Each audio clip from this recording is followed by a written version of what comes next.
Chapter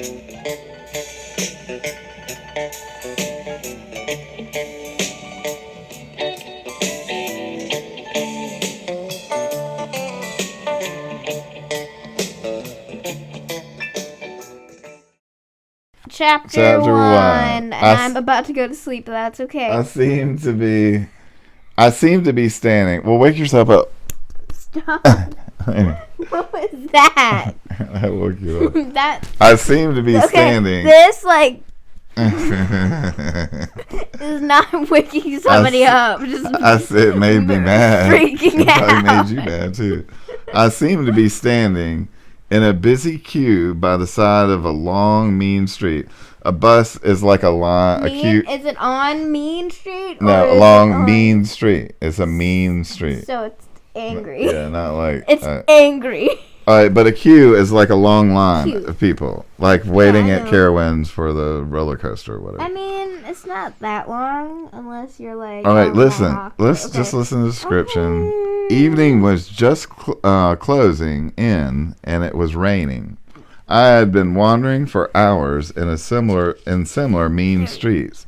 Always... angry streets, by the way. Always. Well, mean streets mean unsafe. Unsafe feeling. I'm just gonna pretend that they're angry, okay? I had been wandering for hours in similar mean streets, always in the rain. Angry streets. And always in evening twilight. Time seemed to have paused on the dismal moment when only a few shops had lit up, and it was not yet dark enough for their windows to look cheering. And just as the evening never advanced to night, so my walking had never brought me to the better parts of town. However far I went, I found only dingy lodging houses, small tobacconists, hoardings from which posters hung in rags, windowless warehouses, goods stations without trains. That doesn't make sense, but okay. Goods stations, I guess a goods station without trains. I guess like a train station and bookshop. So basically a vacant. So it's like a city. Station. Yeah. So everything's like vacant. It was a station, but it got vacant, and it still looks pretty good. That it could be useful. Yes, if somebody used it. Yeah, and if somebody rented it out and you made it into an actual train station. Right. Or kept it a train station. And bookshops of the sort that sell the works of Aristotle. So really boring bookshops. Oh. I never met anyone. Aristotle was a Greek philosopher. Yeah, I never met anyone. Well, I mean... But I think it's just an example of a boring type of bookshop. I never met anyone. But for this little crowd at the bus stop, the whole town seemed to be empty. I think that was why I attached myself to the queue. Huh. There's more. We're already at 35 minutes. All right, I had a stroke of luck right away. For just as I took my stand, a little waspish woman. So she looked like a wasp. Who had been... I don't know how you could look like... Well, she's thin and has wings. Big beady eyes. I don't know. Big glasses, maybe. Waspish woman who... Waspish woman who would have been ahead of me snapped at a man who seemed to be with her. "Oh, very well then. I won't go at all. So there." And she left the queue. "Pray don't imagine," said the man in a very dignified voice, "that I care about going in the least. I have only been trying to please you. For peace sake, my own feelings are of course a matter of no importance. I quite understand that."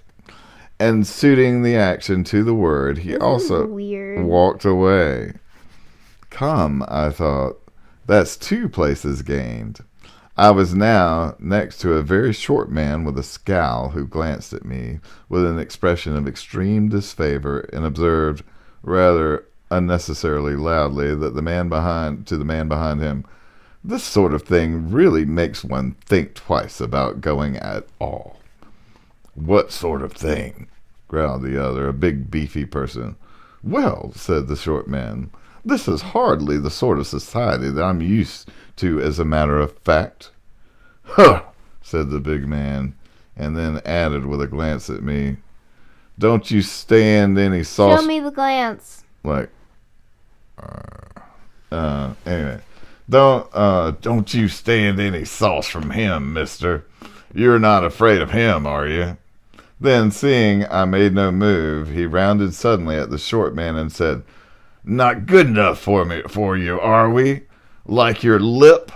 And the next moment, he had fetched the short man one on the side of his face that sent him sprawling onto the gutter. Let him lay. What? So fetched him on the face means he hit him on the side of the face. The short man. The short man. Let him lay, said the big man with no one in particular. I'm a plain man, that's what I am. And I got to have my rights, same as anyone else, see? That's weird. And as the short man... Now I can see why it's called the divorce of... Yeah, there's the character there. Well, let's just keep reading. We're not supposed to know where they are at this point, right? And as the short man showed no disposition to rejoin the queue, and he soon began limping away. Aww. I closed up rather cautiously behind the big man and congratulated myself on having gained yet another step. A moment later, two young people in front of him also left arm in arm. Why? They were both so trousered, slender, giggly, and falsetto. Are they girls? Which means they have high voice. No, they're boy girl, I think. That I just let me read, and I could be sure of the. Oh, it says that I could.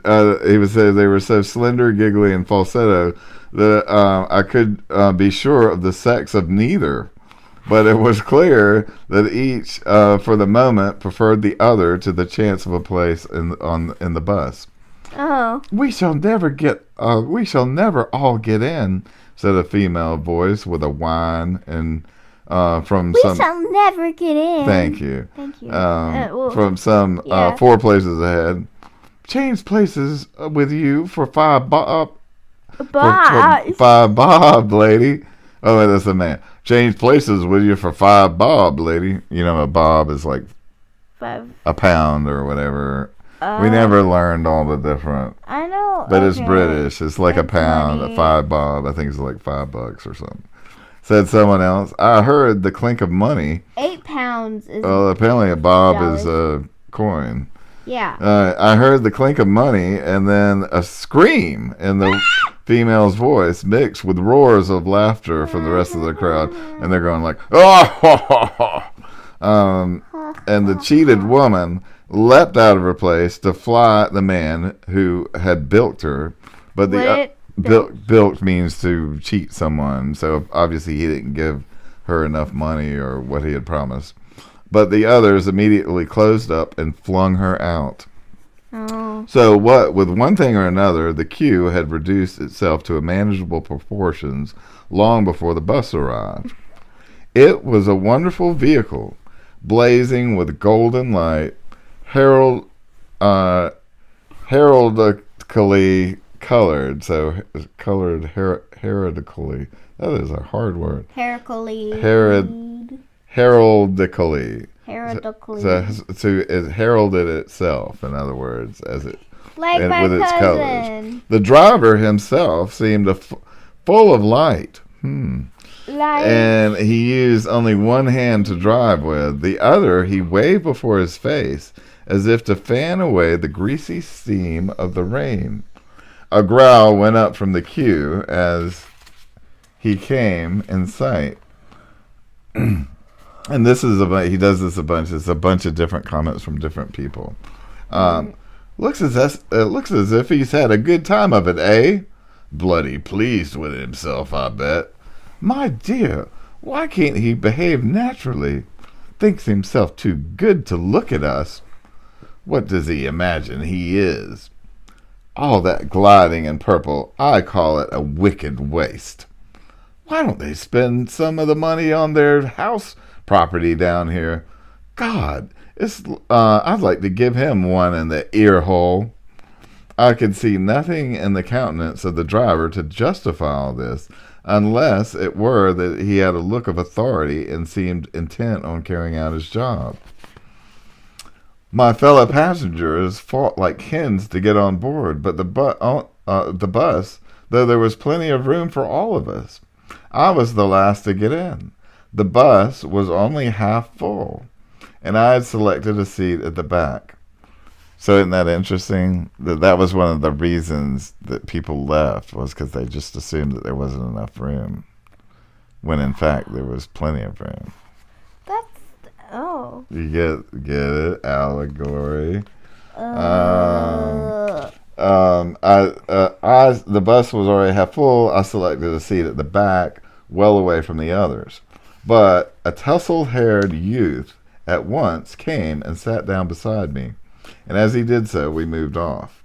Oh, well. I thought you wouldn't mind my tacking on with you, he said, for I've noticed that you feel just as I do about the present company. Why on earth they insist on coming, I can't imagine. They won't like it at all when we get there, and they'll really be much more comfortable at home. It's different for you and me. Do they like this place? I asked. As much as they'd like anything, he answered. They've got cinemas and fish and chip shops. Fish and chips? Yeah, I'd love some. And advertisements and all the sorts of things. I bet you've never tried fish and chips. So. No, I have not the real deal, but anyway. Like fish and chips. Well, Chappie's Fish and Chips used to be in Columbia. It was awesome. The appalling lack of Sadly, I wasn't born, probably. Anyway, listen, no, you weren't. Yeah. You were long. Tiny. It was long gone, sadly. Oh. Southerners, I just didn't appreciate it, I guess. Why? The appalling lack fish and chips. I don't know. It probably wasn't even real fish back then. It was probably some frozen stuff. Yeah. That they fried up. Sushi. Did you know it most probably wasn't sushi good for it. Is not I've heard that. Fish. We don't have time to go there. Okay. The appealing, so this guy's kind of like an arrogant, he's like sticks his nose up at people. He says, the appalling lack of any intellectual life doesn't worry them. I realized as soon as I got here that there had been some mistake. I ought to have taken the first bus, but I fooled about trying to wake people up here. I found a few fellows I'd known before and tried to form a little circle, but they all seemed to have sunk to the level of their surroundings. Even before we came here, I had some doubts about a man like Cyril Blelou. I always thought he was working in a false idiom, but he was at least intelligent. One could get some criticisms worth hearing from him, even if he was a failure on the creative side. But now he seems to have nothing left but his self-conceit, which means only thinking about himself. The last time I tried to read him some of my own stuff, but wait a minute, I'd just like you to look at it. So he wants him to read a book that he's written. Realizing with a shudder that he was... We've now gone up to 45 I know, minutes. we're almost done. It's a short chapter. I think we're almost there. Are you sure? Check the page. Right, you're wasting time. I know, okay. Realizing with a shudder that what he was producing from his pocket was a thick wad of typewritten paper, I muttered something about not having my spectacles and exclaimed, "Hello, we've left the ground." It was true. Several hundred feet below us, already half hidden in the rain and mist, no, stay down. the wet roofs of the town appeared, spreading without a break as far as the eye could see.